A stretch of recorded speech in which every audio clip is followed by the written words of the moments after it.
Welcome to the JAMODI Podcast. We are all surrounded by amazing coaches and leaders. So let's get an inside look at not just what they do, but how they do what they do.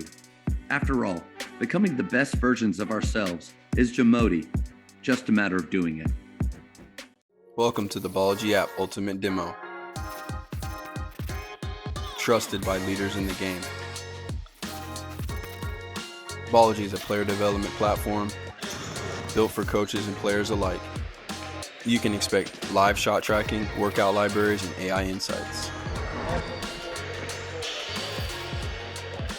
You can easily chart team shooting drills in practice or in training sessions. Track all of those shots using an iPhone or an Android device in real time. You can view your team's performance through a video archive or by using our shot charts. After every shooting workout, take a look at your breakdown by viewing your percentages and your shot locations. Let's take a deeper look to learn how to make the most out of the Ballology app. Let's see how you measure up in the Ballology Skills Assessment, where you can test your shooting skills versus other shooters worldwide. Navigate to Ballology AI, where you can ask any question to get answers in real time for smarter training. Make that footwork a little more sharp. Coaches or players can create custom workouts in just minutes. Hit your on-court skills or basketball IQ or even strength and conditioning. It can be done on the Ballology app. Compete with everything you do on the Ballology app through our workout leaderboards.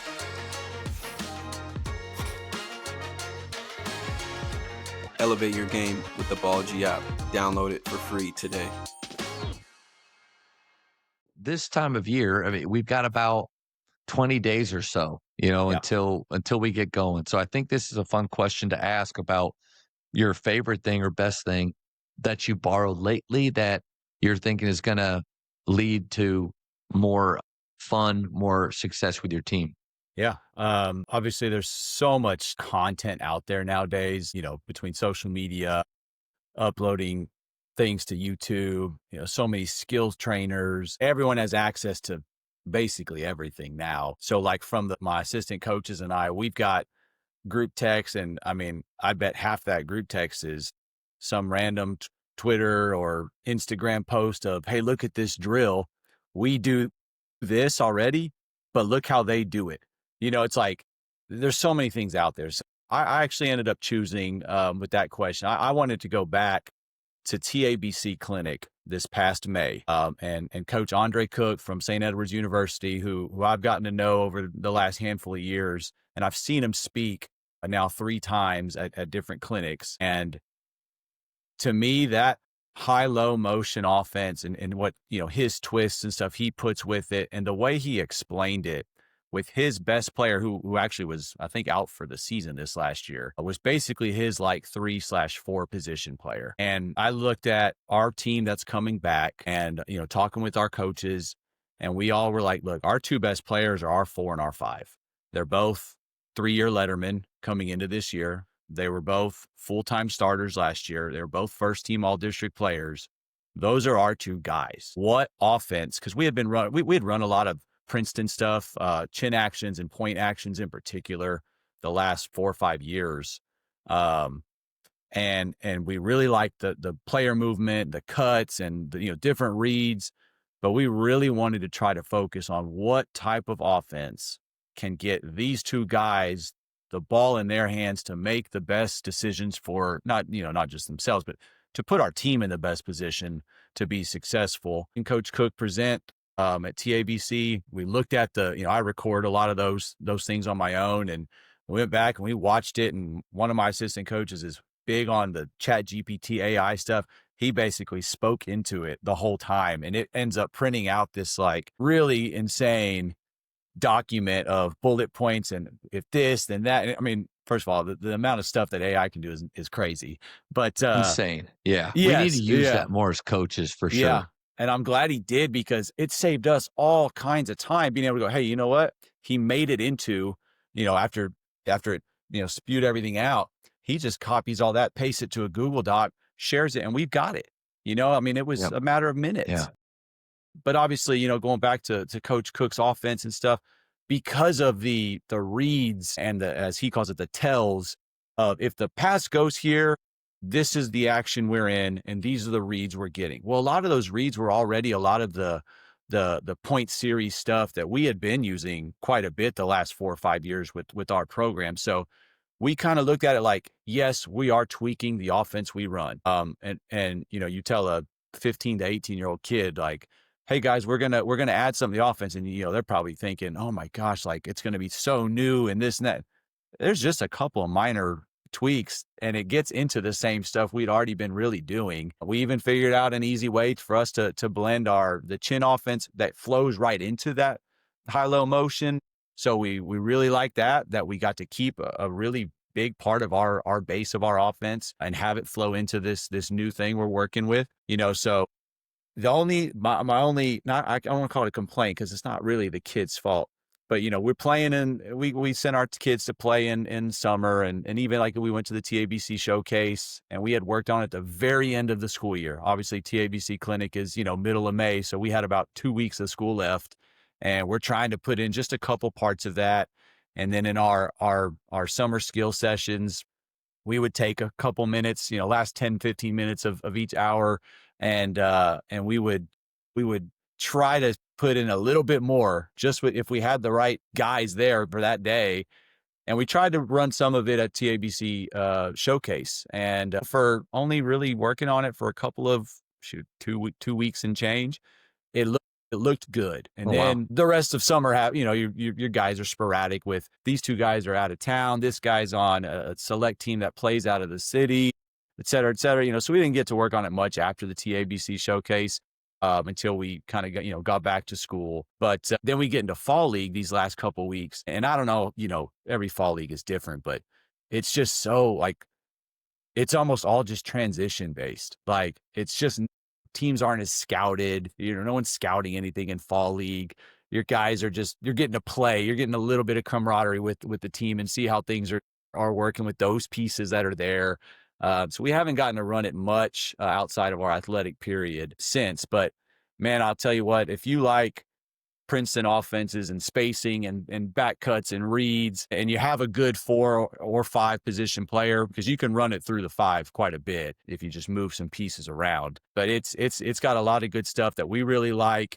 We think our personnel around it can also really help them shine too. And it's not just gonna, everything's not gonna be just through our 4 or 5 players, but we really like what the guards can do with it too. We think it fits the personnel that we have. And we're actually, my top assistant and I are going next week to watch Coach Cook and St. Edward's practice. Oh, nice. I think it's next Thursday and Friday. So we have a weather day next Friday. So only have to take one personal day is nice. And knock on wood, there is no weather day between now and then, and we end up having to go to work that Friday because that would stink to have to change your plan so quick, for sure.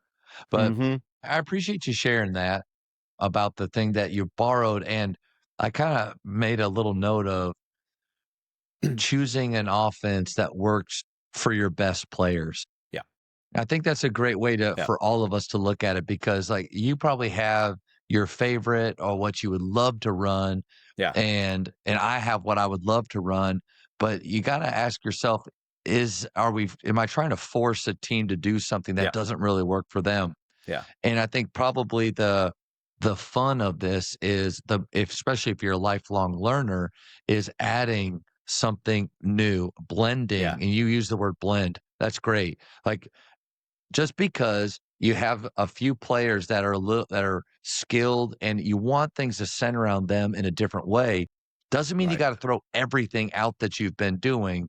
What's out there? Who else is already doing something that you can learn and blend and use on your own? But I think answering it that way, or asking that question every spring, fall, is what we're doing the best for our best players. If it's not, you're going to have frustration from them, which I don't think nowadays you want frustration from your best players. No. But then also too, your team's not going to have the same success that they could. It has to fit. Yeah, absolutely. And I know I've been guilty. Earlier we were talking about where are you in your career? I'm sure when I was the second, third, fourth year as a head coach, that I was probably hard-headed about, this is what we're going to run. One of my assistant coaches who, in my 11 years as a head coach at, 2 different places, he has been with me on both staffs for 8 of those 11 years. And, we kind of reflected a while back about, I don't think I ran a zone defense probably until my fourth or fifth year as a head coach. I just stubborn. Dad was You're a man guy. My dad was a man-to-man defensive guy. So I'm a man-to-man defensive guy. Like, that's right. I didn't know any better, and I put our team in the best chance for success all the time? Maybe not. But I was hard-headed. I wanted every guy to know who they were going to block out on every shot. I wanted certain matchups all the time.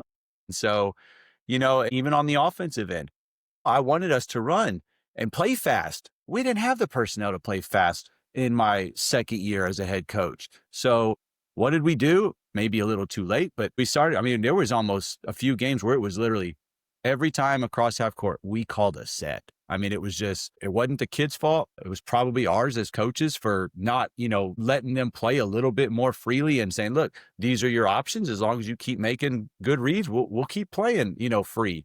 But man, I've been guilty of, kind of pigeonholing my team of, we're going to play this way, even if it wasn't the best for that team. Maybe not even just for that team for that season. It could be a game to game, quarter to quarter situation too, where, you know what?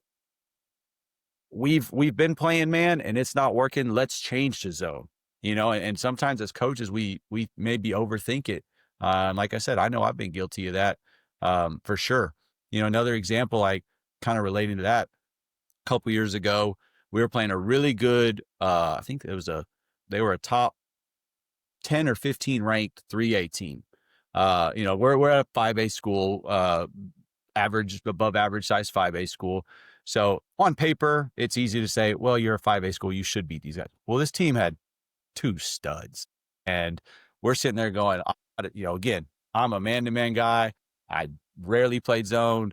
We don't throw junk defense. We practiced a triangle and 2 for like 30 minutes tops the day before this game. And it ends up doing pretty good at the start. So we're like, okay, you know what? They haven't really solved it yet. Let's stick with it. So we stick with it into the second quarter. Okay, things are still going well. Like, we have a 9-10 point lead or so.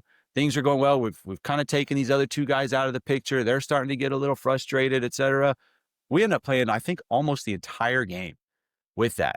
And so, that's kind of like the opposite example of earlier where, hey, we as coaches sometimes need to go, you know what, this is working, stick with it, or it's not working, get out of it. Like, again, I'm just trying to give you an example of for me personally on both ends of that spectrum. Those are great. I know for darn sure that I have been guilty of, this is just who we are, and I don't care what it looks like or what we have. And, you need to have really good friends in this profession that'll tell you the truth. And sometimes I think a useful thing, if you ever feel stuck or just wondering, is this really working? Am I too close to this?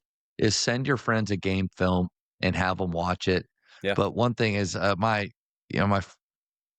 a couple years at Faith, I really got wrapped up in how many threes we were making, how many threes we were attempting, how many possessions we were having, and to where that almost became the goal.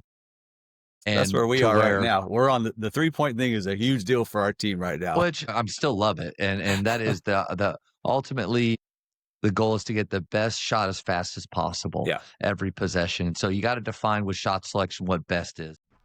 Thank you for checking out today's episode. Please take a moment to subscribe to this podcast, share it with your fellow coaches, and find us on social media for what's coming up next on the JAMODI Podcast. It's just a matter of doing it.